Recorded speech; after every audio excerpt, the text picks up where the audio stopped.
आज हम स्टार्ट करते हैं ग्राफिक डिजाइनिंग में Adobe Illustrator CS 2022। Adobe Illustrator CS 2022 first of all आप डाउनलोड कहाँ से करेंगे? इसके लिए आप गूगल पे चले जाएं, यहाँ आप सर्च करें getintopc.com, getintopc.com या igetintopc.com। यहाँ पे आप को इसका डाउनलोड अवेलेबल है। यहाँ आप लिखेंगे एडोबी इलस्ट्रेटर CC 2022। CC का मतलब होता है क्रिएटिव सूट, ठीक है। तो ये आपके सामने एडोबी इलस्ट्रेटर का लेटेस्ट वर्जन का डाउनलोड आ जाएगा। राउंड अबाउट कुछ आपका इसका साइज जो है वो 2 GB है, ठीक है। तो एडोबी इलस्ट्रेटर CC आपके किस कंप्यूटर में इंस्टॉल होगा? एटलीस्ट आपका जो कंप्यूटर है वो O2 होना चाहिए। कम से कम जो रैम है आपकी वो 8 GB की होनी चाहिए। अदरवाइज एडोबी इलस्ट्रेटर आपको करेक्ट रिजल्ट्स नहीं देगा, ठीक है। एडोबी इलस्ट्रेटर एक वेक्टर ग्राफिक्स का सॉफ्टवेयर है। हम ऑलरेडी डिस्कस कर चुके हैं कि वेक्टर ग्राफिक क्या होते हैं जी। वो ग्राफिक्स जो वेक्टर्स को मिला के बने, लाइन से, सर्कल से, रेक्टेंगल से, ट्राइएंगल से ग्राफिक्स बनाए जाए। वेक्टर ग्राफिक्स के सॉफ्टवेयर हम क्यों इस्तेमाल करते हैं? हम ग्राफिक डिजाइनिंग के लिए इस्तेमाल करते हैं, हम लोगोज बनाने के लिए इस्तेमाल करते हैं, बिजनेस कार्ड बनाने के लिए इस्तेमाल करते हैं, फ्लायर्स बनाने के लिए इस्तेमाल करते हैं, पैनाफ्लेक्स शीट्स डिज़ाइन करने के लिए इस्तेमाल करते हैं। यानी कि हमारा जितना भी ग्राफिक्स का काम होता है वो हम किसी भी वेक्टर ग्राफिक के डिज़ाइनिंग सॉफ्टवेयर में कर सकते हैं। से आप ऑलरेडी कोरेल ड्रॉ को कर चुके हैं। सो एडोबी इलस्ट्रेटर आप ग्राफिक डिजाइनिंग के लिए इस्तेमाल करते हैं, जैसे आप कोरेल ड्रॉ को ऑलरेडी इस्तेमाल कर चुके हैं। कोरेल ड्रॉ भी आपका वेक्टर ग्राफिक्स का प्रोग्राम है। एडोबी इलस्ट्रेटर कोरेल ड्रॉ के मुकाबले में बहुत पावरफुल है, और जितने हमारे फॉरेन क्लाइंट होते हैं, यूरोपियन क्लाइंट्स होते हैं, वो उन्हें एडोबी इलस्ट्रेटर का काम ज़्यादा पसंद होता है as compare to Corel draw. अब यहाँ पे हम काम को स्टार्ट करते हैं। तो सबसे पहले हम एडोबी इलस्ट्रेटर में, मैंने जस्ट डेस्कटॉप पे शॉर्टकट था, डबल क्लिक किया तो ये हमारे सामने एडोबी इलस्ट्रेटर का डैशबोर्ड आ चुका है। डैशबोर्ड पे आपको एडोबी इलस्ट्रेटर कह रहा है जी कि या आप न्यू फाइल बनाएं या आप बनी हुई फाइल को ओपन करें। हम एक न्यू फ्रेश फाइल बनाना चाहते हैं, तो एडोबी इलस्ट्रेटर हमें साइजेस दे रहा है। यहाँ से डायरेक्ट आप क्लिक करके फाइल बना सकते हैं।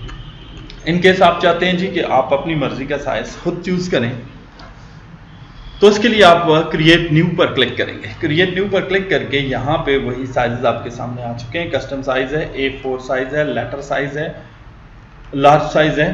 कौन से साइज की आप ग्राफिक बनाना चाहते हैं? तो नॉर्मली हम A4 साइज चूज करते हैं। तो A4 के अलावा आप लेटर साइज भी चूज कर सकते हैं। 8.5 बाई 11 इंचेस का होता है। यहाँ आप इंचेस में भी रख सकते हैं, पिक्सल में भी रख सकते हैं, और मिलीमीटर में भी रख सकते हैं। तो मोस्टली हम जब ग्राफिक्स का काम करते हैं तो हम पिक्सल्स का इस्तेमाल करते हैं। ये आगे चेंज भी किया जा सकता है। आगे चलता हूँ जी कि हमारे पास एडोबी इलस्ट्रेटर की फाइल की रेजोल्यूशन कितनी होनी चाहिए। तो मिनिमम आपकी जो रेजोल्यूशन है वो 300 होगी, तो आपकी परफेक्ट ग्राफिक बनेगी। यहाँ पे मैं करूँगा इसे क्रिएट, तो मेरे सामने एडोबी इलस्ट्रेटर का एनवायरनमेंट ओपन हो जाएगा जहाँ पे हम काम कर सकते हैं।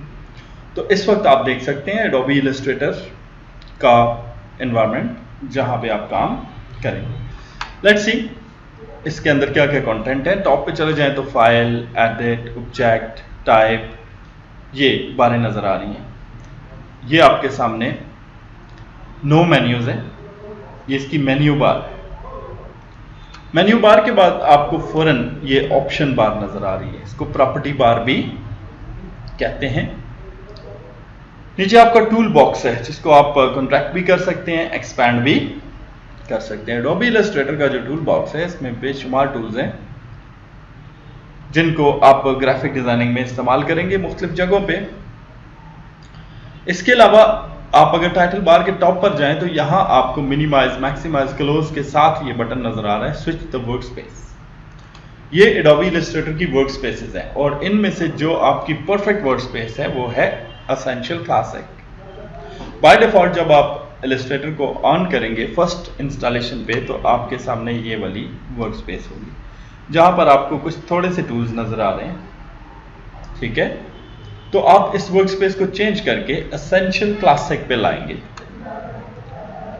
तो आपके तमाम टूल्स डिस्प्ले हो जाएंगे। इसके अलावा यहां पे ये साइड पे आपकी पैलेट विंडोज होती हैं, ये वाली, इनको आप यूं ओपन करके भी रख सकते हैं और ऐसे कॉन्ट्रैक्ट करके भी रख सकते हैं। पैलेट विंडोज में हम इस्तेमाल जो करते हैं वो लेयर्स की विंडो को बहुत ज़्यादा इस्तेमाल करते हैं, वो ये, ठीक है। इसके अलावा हम जी अपीयरेंस की विंडोज को बहुत इस्तेमाल करते हैं, हम ग्रेडियंट को बहुत ज़्यादा यूज़ करते हैं, हम कलर्स और स्वॉचेस को बहुत ज़्यादा इस्तेमाल करते हैं।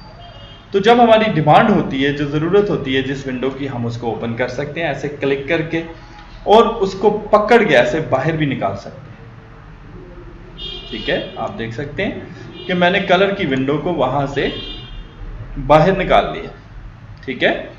और इसको वापस इसकी जगह पे भी लगा सकते हैं, कोई इतनी इशू की बात नहीं है। जस्ट ये क्लिक करेंगे और ड्रैग इन कर देंगे इसके ऊपर, ये वापस अपनी जगह पर चला जाएगा, ठीक है।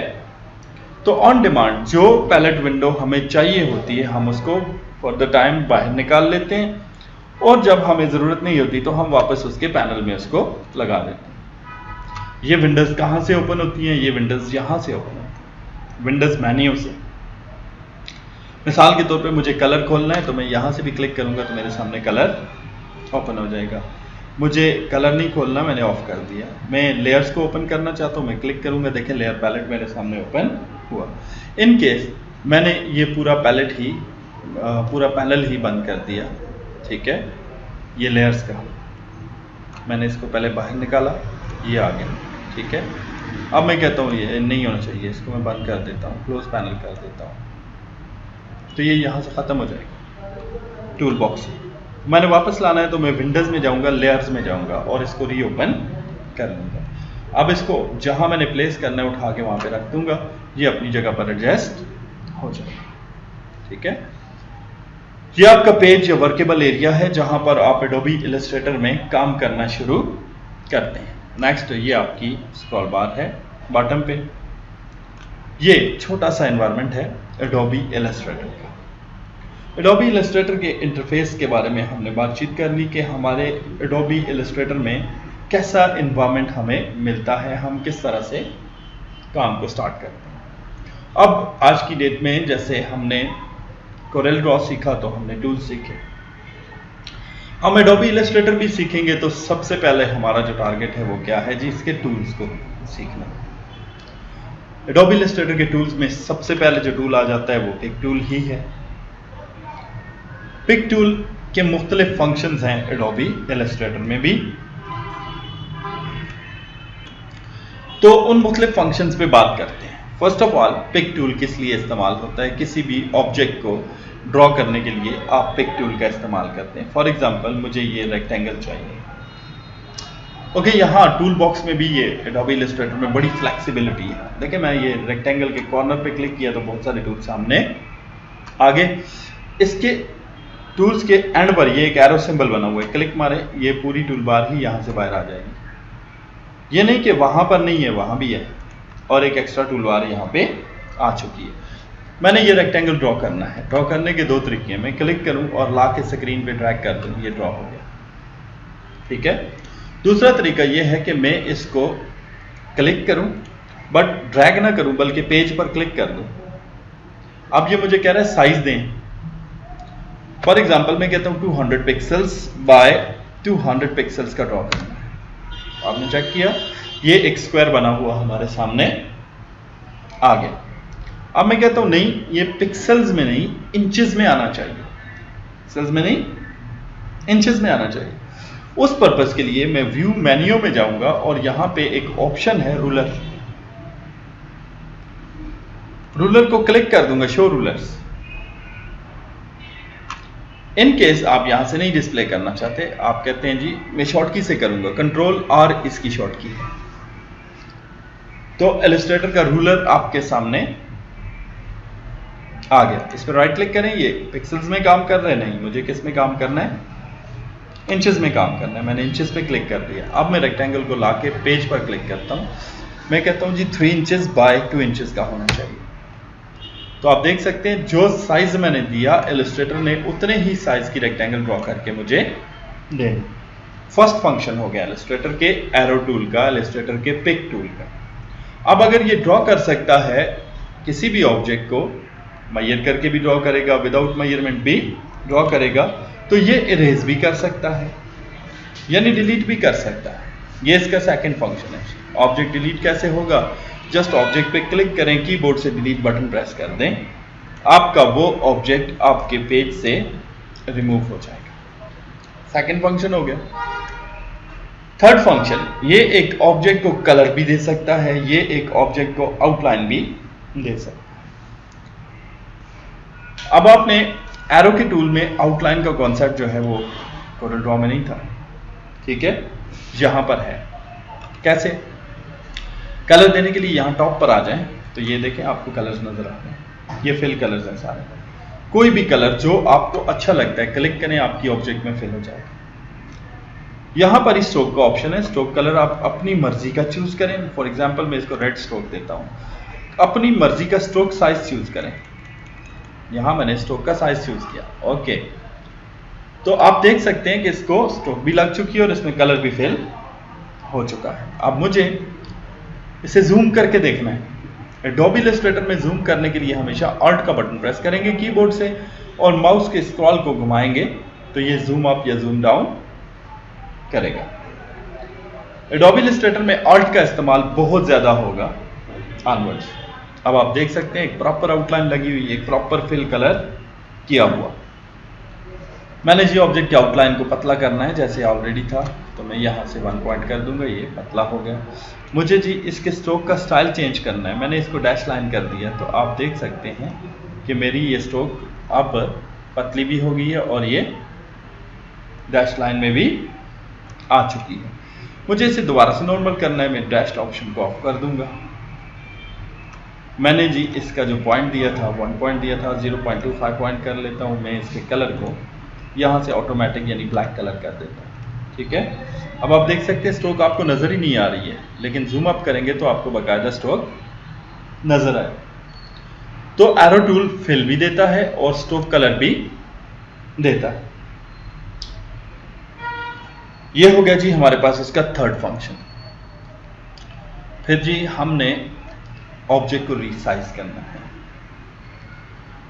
ओके, कलर्स आप जब सेलेक्ट करते हैं, फॉर एग्जांपल आपने एक दफ़ा एक ऑब्जेक्ट को स्ट्रोक और फिल दे दिया, ठीक है, ये बात ध्यान में रखने की है, ये टेक्निक्स है, इन्हें सीखना है। अब आप कोई भी चीज़ यहाँ पे ड्रॉ करेंगे तो वो उसी कलर की ड्रॉ होगी, ठीक है। ये चीज़ आप नहीं चाहते अगर, तो आप क्या करें, कलर्स को ख़त्म करने के लिए देखें कलर्स आपके यहाँ पे ऐड हुए हैं, डी बटन प्रेस करेंगे, ब्लैक एंड व्हाइट कलर सामने आ जाएगा। कीबोर्ड से मैंने क्या प्रेस किया, D. D means default colours, okay. अब ऑब्जेक्ट को रिसाइज करने की बात आ गई। रिसाइज करने के लिए मैंने एक ऑब्जेक्ट ड्रॉ किया। अब इलस्ट्रेटर में भी आप ये जैसे ही आपने ऑब्जेक्ट को ड्रॉ किया तो आपको इसके इर्द गिर्द ये 8 नोड पॉइंट्स नजर आ रहे हैं। आप किसी एक नोड पॉइंट को पकड़ के ड्रैग आउट करें, इसको बाहर निकालेगा, ड्रैग इन करेंगे, इसको अंदर की तरफ ले जाएगा। अगर आप ये कॉर्नर नोड को की बजाय मिडिल नोड को पकड़ेंगे तो मिड से ये इसको छोटा बड़ा करेगा, हॉरिजॉन्टली भी और वर्टिकली। इन केस आप ये चाहते हैं कि ये चारों तरफ से बराबर रीसाइज हो, ठीक है, तो फिर आप ऑल्ट का बटन पकड़ेंगे, शिफ्ट नहीं है यहाँ पे, ऑल्ट है। ऑल्ट का बटन दबा के इसको किसी भी नोड से पकड़ के ड्रैग करें तो आप देख रहे हैं ये चारों तरफ से बाहर जा रहा है। लीव करें, फिर ऑल्ट का बटन पकड़ें और इनवर्ड लाएं तो ये चारों तरफ से बराबर। अगर Alt का बटन पकड़ के आप किसी मिडिल नोड को लेकर जाएंगे तो ये देखें वर्टिकली दोनों तरफ से जा रहा है, सिमिलरली ये हॉरिजेंटली दोनों तरफ से जा रहा है। तो जहां से आपको सुटेबल लगे आप इसको रिसाइज कर सकते हैं। तो ये हमारे पास हो गया ड्रॉ करना, इरेज करना, कलराइज करना, रिसाइज करना। एडोबी इलस्ट्रेटर में ये टूल इस ऑब्जेक्ट को रोटेट कर सकता है। पांचवा फंक्शन रोटेट कैसे करेगा, जब आप ये जो कॉर्नर नोड्स हैं 4, इनमें से किसी भी नोड के ऊपर माउस को लेके जाएं तो ये आपका माउस की जो की है एरो वो राउंड एरो में कन्वर्ट होगा। अब आप इसको क्लिक करके घुमा सकते हैं इस ऑब्जेक्ट को, और जिस डायरेक्शन में इसे रखना चाहते हैं आप उस डायरेक्शन में इसको रोटेट कर सकते हैं। इन केस आप कहते हैं नहीं जी एंगल मेरी मर्जी का होना चाहिए, इलस्ट्रेटर की मर्जी का नहीं होना चाहिए, तो फिर साथ में आप घुमाते हुए ऑल्ट का बटन पकड़ लेंगे, सॉरी शिफ्ट का बटन पकड़ लेंगे। शिफ्ट इसको 45 के एंगल पे रोटेट करेगा, एग्जैक्टली 45, ठीक है, और बिल्कुल परफेक्ट रोटेशन देगा। ये हो गया जी हमारे पास इसका फंक्शन के इलस्ट्रेटर ऑब्जेक्ट को रोटेट भी कर सकता है। नाउ रोटेशन से के बाद हमारे पास इसका एक और फीचर भी है। वो क्या है कि आपने इस ऑब्जेक्ट के कॉर्नर्स को राउंड करना है, तो उसके लिए भी इलस्ट्रेटर आपको ऑप्शन देता है। आप देखें ऑब्जेक्ट के कॉर्नर के ऊपर ये डॉट सा बना हुआ है, नजर आ रहा है, राउंड डॉट चारों कॉर्नर्स पे है। किसी एक राउंड डॉट को क्लिक करके ड्रैग इन्वर्ट करें तो आपके ऑब्जेक्ट के कॉर्नर्स उस डायरेक्शन में राउंड हो गए। ड्रैग आउटवर्ड करें तो ये आपके ऑब्जेक्ट के कॉर्नर्स बाहर की तरफ आ गए। ये हो गया जी हमारे पास इसका 6th फंक्शन के जिसमें हमने ऑब्जेक्ट के कॉर्नर्स को राउंड किया। अब बात करते हैं जी इसका कोई और फीचर देखते हैं। 7th फंक्शन हमारे पास आता है जी कॉपीइंग का।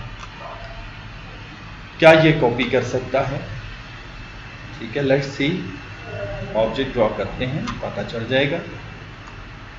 अब कॉपी करने के लिए हमें क्या चाहिए, जस्ट ऑल्ट का बटन दबाएं, ऑब्जेक्ट में किसी भी जगह क्लिक करें, यहाँ टॉप पे, यहाँ बॉटम पे, ऑब्जेक्ट के अंदर, और ऑल्ट का बटन दबा हुआ माउस को आगे लेके जाएंगे। आप देख सकते हैं कि मैं ऑब्जेक्ट को अगर टेढ़ा रखूंगा तो ये अलाइनमेंट गाइड नहीं शो करेगा, लेकिन जैसे मैं सीधा रखूंगा तो मुझे ये गाइड शो कर रहा है कि इतना अलाइनमेंट आपने किया। ऑल्ट दबाया और पकड़ के आगे ले गए बराबर डिस्टेंस पे। आप देखें अब ये अलाइनमेंट गाइड दोनों रेक्टेंगल के हिसाब से दिखा रहा है। क्लिक करते जाएं, ये कॉपीज बनाता जाएगा। अब ये अलाइनमेंट गाइड क्यों शो कर रहा था? इसलिए शो कर रहा था कि मैंने व्यू मेन्यू से स्मार्ट गाइड्स को ऑन किया हुआ है। व्यू मेन्यू में स्मार्ट गाइड्स होता है, इसकी शॉर्ट की होती है कंट्रोल यू, जो कि ऑब्जेक्ट को की अलाइनमेंट करने के लिए इस्तेमाल किया जाता है। 7 फीचर्स हो गए जी। 8वां फीचर इसका भी मल्टीपल कॉपीइंग है।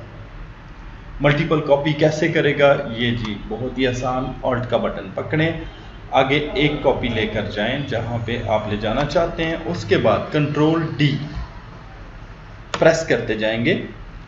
जितनी दफा आप कंट्रोल डी को प्रेस करेंगे ये उतनी दफा कॉपीज बनाएगा।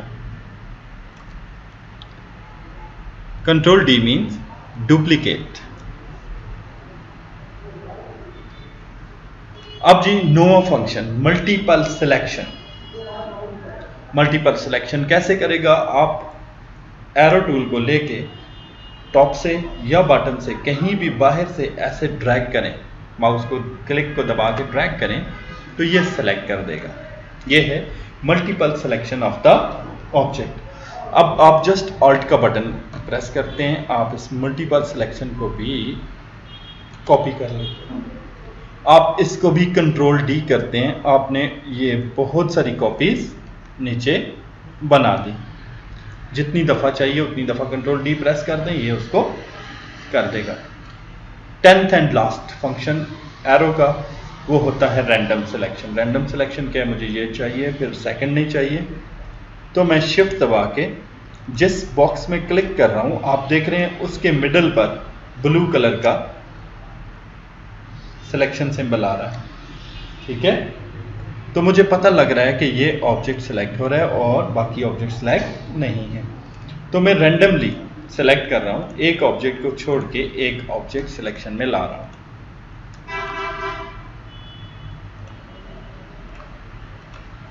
रैंडम सिलेक्शन करना, शिफ्ट के बटन को प्रेस करके आप किसी भी ऑब्जेक्ट के ऊपर जब क्लिक करेंगे रैंडमली, तो वो उसको रैंडम सेलेक्ट करके देगा आपको एडोबी इलस्ट्रेटर।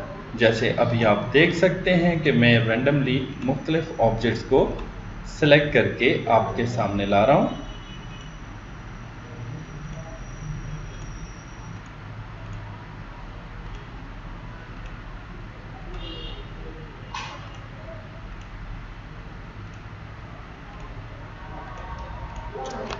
अब मैं रैंडम कलराइजेशन करना चाहता हूं उसी तरह से जैसा मैंने सेलेक्ट किया। तो लाइक आपने देखा, मैंने यहां पे डबल क्लिक किया और अपनी चॉइस का कलर चूज करके उस ऑब्जेक्ट के लिए ओके किया।